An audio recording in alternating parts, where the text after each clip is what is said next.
Welcome to the chase. You know, we're all running this race. We're all trying to claim victory in it.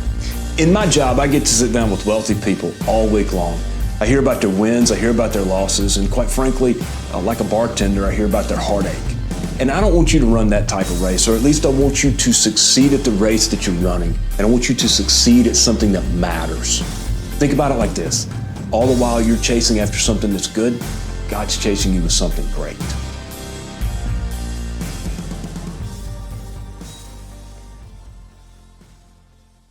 Well, Merry Christmas and Happy New Year.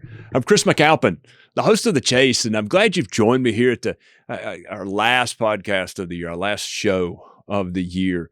And I hope that 2022 will be an excellent year for you.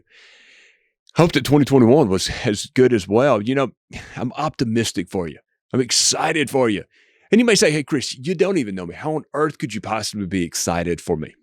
Well, there's a couple of things I do know that I know for a fact that we live in a country that is so wealthy that a rising tide rises all ships, that collectively we're blessed across the board.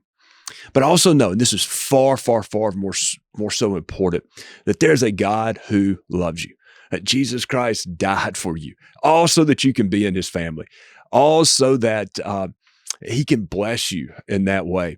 How cool is that? Just how awesome is that, really? And I know, listen, I'm supposed to be talking about money on this show. And we talk about money a lot. We talk about planning. We talk about goals. We talk about a lot of different things. And we're going to talk about some of that today. But I'm optimistic for you. I want you to be optimistic for yourself. I want you to trust God for those blessings. And we're going to unpack some of that today. But you know, the end of the year is a good time to reflect. It's a good time to sit back and say, you know, was 2021 a good year for you? What'd you do right? What'd you do wrong? What can you learn from? What was an absolute fiasco that you're never, ever going to do that one again? You know, what can you plan for in the future? You know, I love this time of year. This time of year to me it's relaxing. It is laid back. It's a time for parties. It's a time for fun. It's a time for food. I mean, in my house, with all the women in my life, all the daughters, my wife, and I see a lot of Hallmark movies. You know, about this time of year, I really need to get out and go duck hunting. I've got to go shoot something. I got to go do something manly because I'm surrounded by women. All right. But I just love this time of year. It is Jesus's birthday. Yeah, it is football games. It is family. It's friends. But we've got to remember that there is something special about this time of year for a reason, that our entire calendar pivots this time of year dated on Christ's birth. How awesome is that? And, you know, it's a time to plan, to dream big, to set goals, to look at those goals and start working backwards and start creating a plan for those. And I want you to look at that. I want you to think about that there's a verse. There's a lot of verses that support this. There's one from Jeremiah 29:11. It says, "For I know the plans that I have for you, declares the Lord, plans to prosper you and not to harm you, plans to give you a hope and to give you a future." And when God said that, when he wrote that through his prophet, he was writing to his people that were exiled in Babylon. He was writing to people that were exiled because of their own sin. They were being punished because of their own mistakes. And God is saying, but I haven't left you in punishment. I have not permanently poured out my wrath, to use that old churchy phrase of saying it, that God is not permanently punishing his people, but he is saying, I am going to bring you back to me. And verses 12 and 13 say, and then you will call on me and pray to me and come to me, and I will answer you. You will seek me and find me when you seek me with all of your heart. You see, it's fitting to look at these verses at a time of year when you're reflecting on the past and planning for the future. So you can ask, how successful do I want to be? in 2022, how successful, how high of a reach do I want to attain? But who defines that success for you? Is that you or is that God? Which brings into consideration this question. At the end of your life, which you realize that the end of your life is just, or your life in general, is just made up of a series of years, right? So at the end of your life, what would be defined as success? Will you get to the end and go, that was successful? Kind of like you're looking over the past year of your life. Well, what will you say when you're looking over the past decades of years of your life? And you don't have many more in front of you on the face of the earth. What will your definition of success be then? Will you value your definition more or God's definition? I don't know. Maybe I'm feeling philosophical. It's the end of the year and I've had too much coffee and books to read and too much eggnog in the evening, I guess. I don't know. So let me tell you a story. The story's about Joseph. And Joseph was the 11th of 12 brothers. He was a snobby, precocious, brash mama's boy who happened to be his daddy's favorite. He once told all of his brothers and his parents about a dream that he had where everybody was going to bow down to him. Now, it's just the little brother that everybody always wishes that they had, right? The loud mouth, temper tantrum, sissified, whiny, brat little brother. I mean, that's just what you want, right? I've got a little brother. I love him. I don't ever thought that he acted that bad. But I'm sure I would have scuffed him up, just like this guy's older brother scuffed him up when he acted like that. I know my older cousin scuffed me up if I ever acted like that. But, as he was growing up, he got scuffed up, I'm sure, plenty of times by him, but nothing worse. Nothing worse. Until one day. And now, one day, you got to remember that this story takes place in a time and a place where brothers would kill one another over inheritance and leadership of the tribe. And he was in that family. And so these brothers one day, after his father sent him to search for these men, they found him. And these 10 older men threw him in a pit to die. And then they changed their minds and they saw an Ishmaelite slaver. And so they drugged Joseph out of that pit, because I'm sure being sold to a slaver was better than thrown to a pit.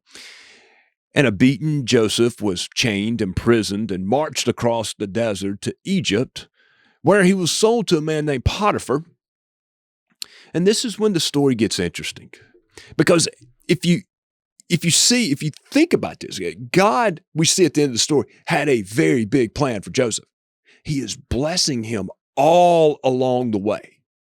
But now he is this 17-year-old boy who has been beaten, imprisoned, enslaved, and sold into Egypt, and lost to his family.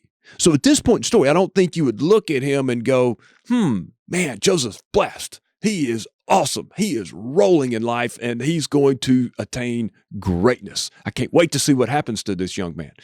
No, I think you'd look at him and go, no, dude, sorry, man, you're toast. You're going to be a slave the rest of your life. But that's not what happened. See, Joseph became the captain of Potiphar's empire. He became his chief operating officer of his businesses. And God blessed everything that Potiphar owned through Joseph. Until one day, Potiphar's wife grabs a hold of the handsome, well-built Joseph and says, come to bed with me. He says, no. She's trying to seduce him. She says it again, come to bed. Probably a little bit more seductive than it reads in the Bible, right? I'm sure there was a little bit more seducing going on here, but I'm not going to do that, talking to you or looking at the camera. He says, no, how wicked would this be? I would be sinning against God and against this man who has entrusted me with his entire empire, with everything I've been entrusted. And she grabs his cloak. He tries to run out. She starts to yell, guards, help, rape. And Joseph is accused and thrown into prison. And so again, we kind of can kind of imagine his despair. I mean, you kind of think about it. Here is this guy. He's done, at this point in his life, after he's kind of learned and grown out of his snobby bratness, probably it was beat out of him, and now he's blessed. He's doing the right thing. He's following God's laws, and he's rolling. And this hits, and he responds in the right way, and he's thrown into jail. How much despair and sadness would you wallow in if you're this guy at this point? And every step of the way, though, we see in the story that God's walking with him. God's carrying him, okay? Because the next time that we hear of Joseph, a few years have gone by, and the warden of the prison has put him in charge of all the inmates. So here's Joseph. He's gone from a snobby brat boy to a slave, to the chief operating officer, to the captain of the inmates. And it's then that this story takes a different twist and a different turn, and we start seeing how God works in Joseph's life. And the purpose of the story is to get you to look at how God's worked in the twists and the turns of your life, okay? Because now there's two of the king's executives are thrown into prison. We got the baker and the cupbearer. I don't think that President Biden has quite as cool of titles as these guys. I think he needs a cupbearer. I think he needs a baker. No, he has the Secretary of Defense and the Secretary of Treasury. I think cupbearer and baker's cool. I don't know. But he's got the cupbearer and the baker. And these two men have dreams that they want Joseph to interpret. And Joseph looks at one of them and goes, sorry, my man, you're going to be executed. And the baker's killed. But he looks at the cupbearer and he says, you're going to get out and you're going to be restored in your position. And when you do, would you please remember me? Okay, please remember me and help me get out of this dungeon because I don't really like being here. And of course, the cupbearer goes, yes, absolutely. I will remember you. And he gets out and he forgets Joseph, and years go by as the free world once again forgets Joseph exists. But God hadn't forgotten.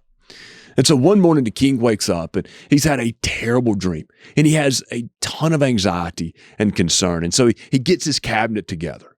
And yes, the cupbearer's there. And he gets his magicians and he gets his wise men and he says, this is my dream. Tell me what it means. And none of his advisors can help him. And about that time, the cupbearer goes, ha.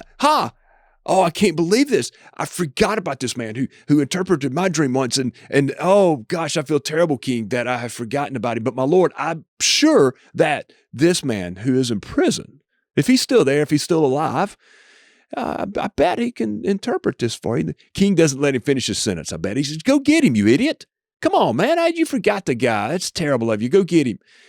And I'm sure they cleaned Joseph up because he probably stunk at this point before he went to meet with the king.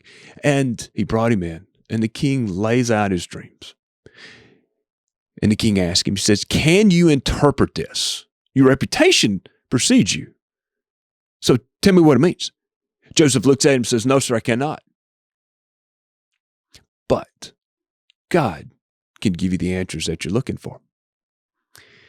And so after the king has thoroughly explained his dream, Joseph says this, Egypt will have 7 years of massive agriculture and economic success, unparalleled success.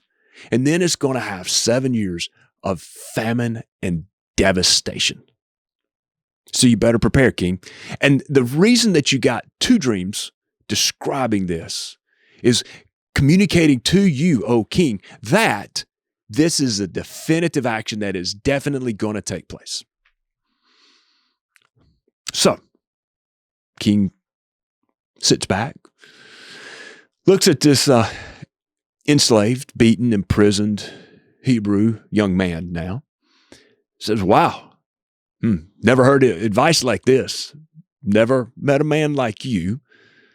So I think what I'm going to do is put you in charge of it. And so with that, Joseph goes from the dungeon to the Secretary of Agriculture, if you would, for the next decade and a half of one of the world's great superpowers, and that is Egypt.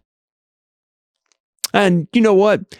I don't think that the captain of the slaves planned on that happening that way. I don't think that the head inmate said, as he was looking at New Year's of the year before, going, this year I'm going to plan our promotion. I'm going to go be the Secretary of Economy and Agriculture for the King of Egypt. And one of these days I'm going to be the Prime Minister, which is actually what happens. No, I don't think he planned it that way. But God did. See, God was taking every step of Joseph's life, every pit he was thrown into, every beating that he got, every false accusation that was filed against him, every success story.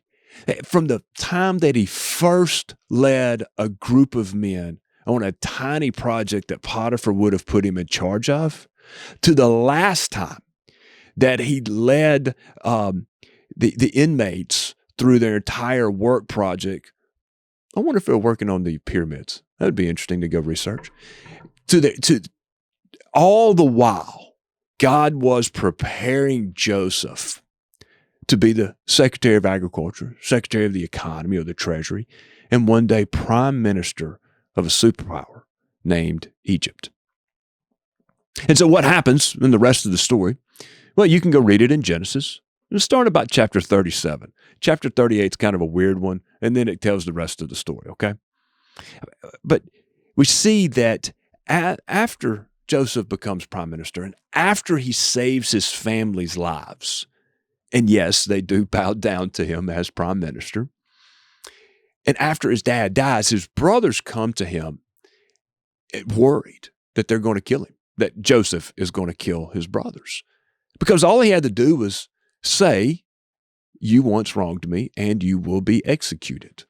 And his word would have been carried out as law. But Joseph looks at him and goes, no. You're my brothers.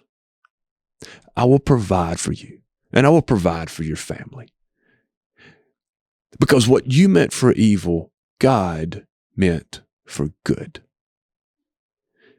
And you see, all of Joseph's ups and downs, the down times especially, God taught him to trust him.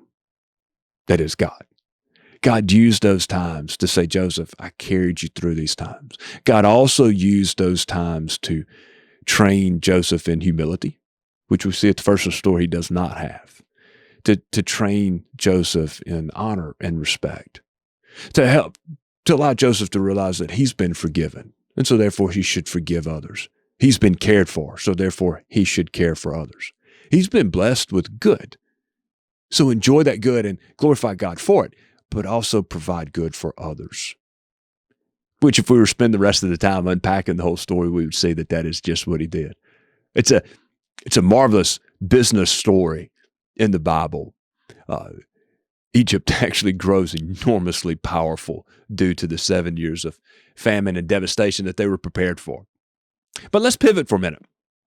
Let's look at you and your plans. Now, of course, we can't do planning in this context, but we can talk about it. I think that one of the holdups that many of us have in planning is that there are many emotions that surround plans. These emotions come from failures and successes that we've had earlier in our life, that we had these big dreams and we had these big plans. All of us had big dreams growing up. I mean, every one of us, we were going to be an astronaut or a fighter pilot or a pro football player, or at least those are the things I wanted to be. You had other dreams. Maybe you wanted to dance in the ballet. Maybe you wanted to play in a band. Maybe you wanted to, I don't know. You can fill in that blank. I know that not many people grow up going, no 8-year-old boy I've ever met says, hey, I want to be a financial advisor when I ever grow up. I'm going to be a stockbroker and I'm going to do financial planning for people. No, that's not what I was saying at 8. But, God has ways of working things out in our life, right? So when we think of planning, we a lot of emotions tend to come around. I'm going to talk about just a few because it's good to look at our emotions surrounding plans and lean into them and really unpack them. And I got to tell you, I go through all of these emotions when I do my own planning. Quite frankly, as I was writing this topic, I was kind of dealing with some of these emotions about plans myself. The first one was disappointment. When we look backwards and we look at things that did not work out as planned, we're disappointed. I'm kind of bummed out. When we look at things going forward and we look at this big idea, and I can come up with big ideas. I love to come up with big, crazy ideas. Joel says only about 1 in 10 of them are any good.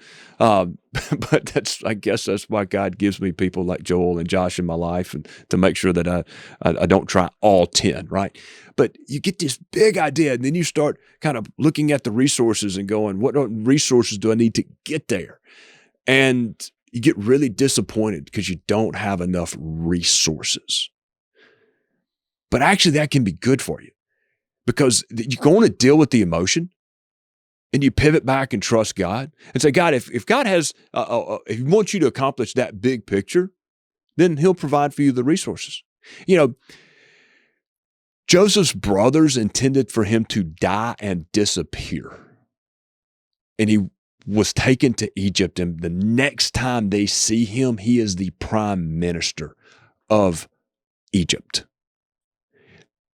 That you couldn't plan out.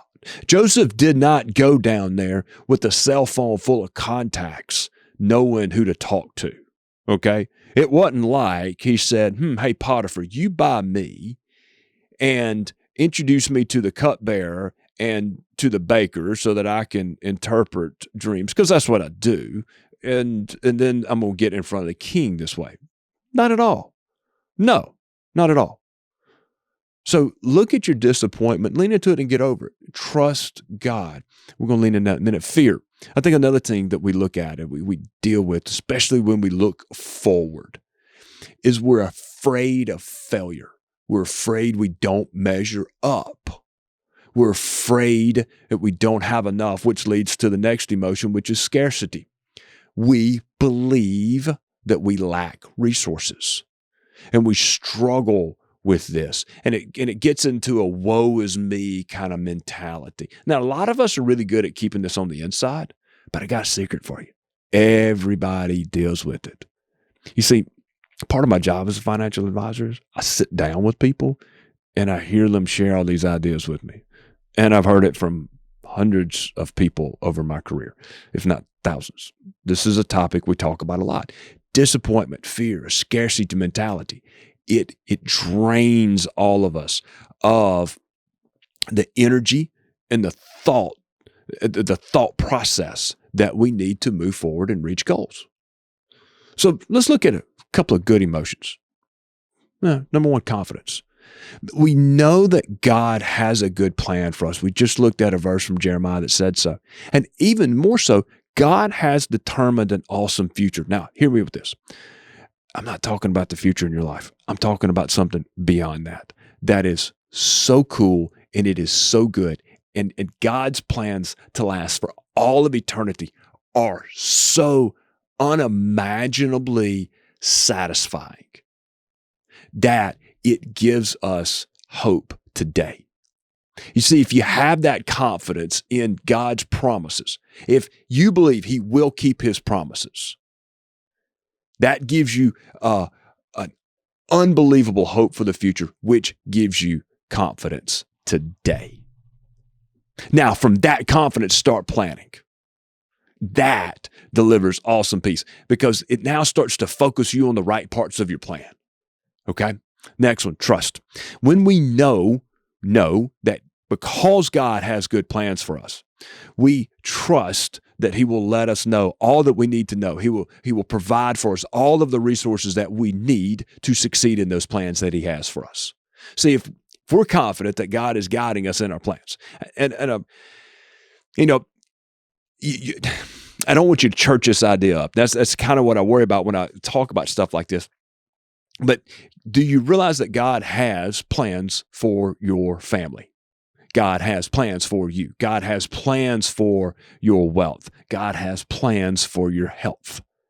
And when I put those two together, I always add this disclaimer. This is not the health and welfare gospel, okay? Because you might suffer in your wealth. You might suffer with your health. You might suffer in your family. You might suffer in all these, but all of those wrap up for God's glory and for your good. And now you start getting this deep, deep-seated trust that is unshakable. And you start making plans, you start setting goals, you start dreaming big out of this confidence and out of this trust, which leads to love. And this love that we talk about a lot on The Chase. You see, who or what you love matters tremendously. If what you love, you're going to find in what you love, you're going to find your identity, you're going to find your respect, you're going to find your value. And in that love, you're going to start rewiring your life around who and what you love. Okay? So if you love money, you're going to find your identity in the scoreboard that money provides for you. And boy, that's an easy one in this country because you can keep ringing those points up. But I promise you, and I promise you based on words from guys like King Solomon to Henry Ford, that you'll never get enough money if that's what you're keeping score with. You'll never get enough success. You'll never have enough status. There's always somebody with more. And there's always somebody with greater success. There's always somebody with a better title. There's always somebody with a better car, a better boat, a better house, a better neighborhood, a better piece of property, whatever the case may be. So if you're finding if you're putting all of your love, and you know this by where are your actions, right? What do you think about? So if you're piling all of your love into these things that are not ultimate, but you're trying to make them ultimate, well, they're going to wreck you. They're going to destroy you. Right? But if you're loving the God of all creation, that loves you, okay? Then all the rest of this is just wrapping paper. I mean, he's providing for us, and whether he provides, in whatever way he provides, you're fine because you're walking with him and you're putting your ultimate love and trust in him. And then success does not make you arrogant and failure doesn't crush you because you're not trusting in either one of them. And so, that allows you now to really plan big. Because then you can start looking at this big picture. Because I would ask you this question: what would you plan if you knew you couldn't fail? How big would your plans be if you knew that you couldn't fail? Okay? And I got news for you. You can fail on this earth. No doubt about it. I mean, this is a money show. I can't sit here and promise success. That's not right. It's not legal. It's not compliant. It's not logical. Okay? But I can promise you this. I can promise you success in a life walking with Christ. That's different than financial success. That's different than human definition of success. And so this is what I want you to do. I want you to think of the big picture ideas that you want to accomplish. And let's take it back to the year 2022, okay? Think about 3 to 5 ideas. What are the 3 to 5 big things that you want to accomplish? And then I want you to pray. I want you to think about them. Roll them over in your head. Ask God, just say, Father, hey, direct my dreams, direct my goals, direct my plans for your glory and my good. Simple prayer, and trust that he is. If you may have to pray it over and over and over again, I do that a lot. God, direct me in these goals and plans, and then just start rolling. You start planning, you start thinking, you let an idea roll over in your head. So for the year 2022, write down 3 to 5 goals that you want to accomplish. They may be financial, they may be career-wise, they may be family, they may be ministry related. In fact, take one of the above, one of each, right? And so, trust that the God of the Bible is guiding you in these goals. But one of the ways that you do that is you look to the Bible to see what it instructs you to do around this goal. Because I work with money, I've done this with money an awful lot. Money, there are 3 biblical uses for money in the Bible. There's only 3 that I can find. Number 1 is generosity. Number 2 is enjoyment. Number 3 is investments. And all of that is for God's glory, our good and the good for other people. Period. There's the entire biblical instructions on money wrapped up in a few sentences. Now, the Bible thoroughly unpacks it, as we talk about on the show all the time. But take your idea, take your big idea and start studying the Bible on that idea. See what it says about it. Go look for help from mentors. Listen to that advice, but also pray and trust that God is guiding you on that big idea. And then last, I'd say on that big idea, work backwards. And this is how I like to do it. Some people like to work from the ground up or kind of work from the top down. Joel and I get in this argument all the time. It's like, Chris, how do you build a building? You sure don't stop with a roof, do you? Like, no, you don't start with the roof. But you do start with the big picture as the architect of the idea, okay? So you take your big picture idea and you plan it out. This is what you want your big idea to look like. And then start working backwards. What steps do I need to take to make this big idea a reality? And the last piece of that is get to work. Take action. Start moving. Give your big idea life by working. All right. I want that to sink in. Let's start to wrap up. Let's think about something. Because I asked the question, what would you do? What would you plan? What would you think if you couldn't fail? I love this story by Tolkien, Leaf by Niggle. And I've talked about this on the show before, but it applies to planning so well. The long short story short, Leaf by Niggle is about an artist who has in his head this picture of this magnificent tree. And it is stunning. It is breathtakingly gorgeous. And he tries his best to paint it. But the best he can ever get is one leaf. But wow, he perfects that one leaf. Soon after perfecting that leaf, he dies. Okay. Now, the interesting thing in the story, we see that this leaf by Niggle goes on to become an artistic classic that is awe-inspiring for people in his community for generations to come. But Niggle has passed away and he does not see this. He goes on to be in heaven. And soon after he enters, very, very soon after he enters, he sees his tree that God crafted in heaven, fully, perfectly, ancient, and brand new. And he is satisfied. It makes me think of this verse. Jesus told his disciple John, it's written in the book of Revelation. He said, write this down because this is trustworthy and this is true. I am making everything new. See, one day Jesus will come back and he will take all of our dreams. He'll take all of our goals. He'll take all of our plans. And in his way and in his designs, he will make them all brand new. He will complete them. See, all tasks and all good will be completed in him, and it will be completely and fully satisfying to us and completely and fully glorifying to him. I hope that idea excites you for the year 2022. I hope and I pray that you take that excitement, take that optimism, and carry that with you for the rest of the year.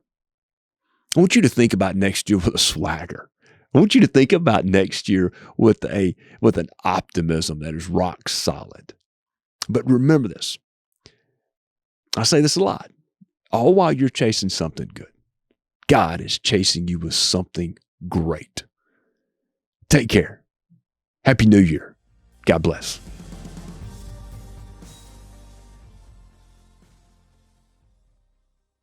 For disclosure and citation information, please go to www.soundfsg.com/disclosures. We are so glad that you took a few moments today to sit around God's blessings that He is chasing after you. If you enjoyed today's message, I hope that you share it with your friends, your family members, small group, business partners, and if you haven't already, you need to go ahead and subscribe so you don't miss anything in the future. If you give us your email today at the website listed here, that's for those of y'all listening, that's soundfsg.com/The Chase. We're going to provide you exclusive access to our resource page, The Chase Podcast. On it, we're going to have helpful information about investing. We're going to talk about faith-based investing and how it compares to the S&P 500 and other exclusive content just for you.